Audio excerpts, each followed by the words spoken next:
साल 2019 के बाद से ही महाराष्ट्र की राजनीति में लगातार उथल पुथल दिखाई दे रहा है। इस बीच महाराष्ट्र की जनता ने वो सब कुछ देखा जिसकी कल्पना कभी किसी ने नहीं की थी।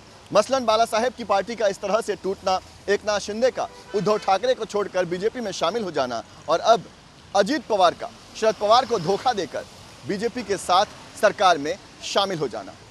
यानी कि जहां पर पहले उद्धव ठाकरे खड़े थे, अब वहीं पर शरद पवार भी खड़े हैं।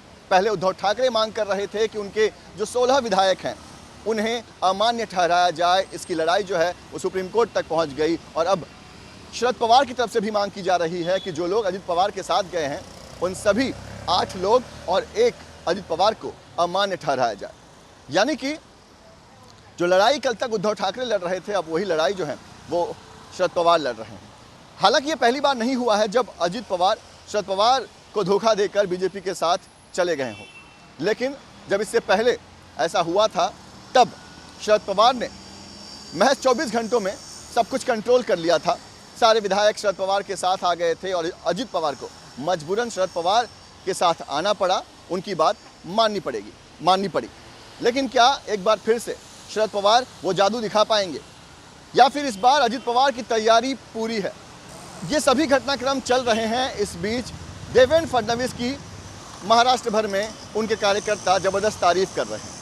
महाराष्ट्र के नागपुर में एक पोस्टर लगाकर देवेंद्र फडणवीस को महाराष्ट्र का महाचाणक्य बताया जा रहा है।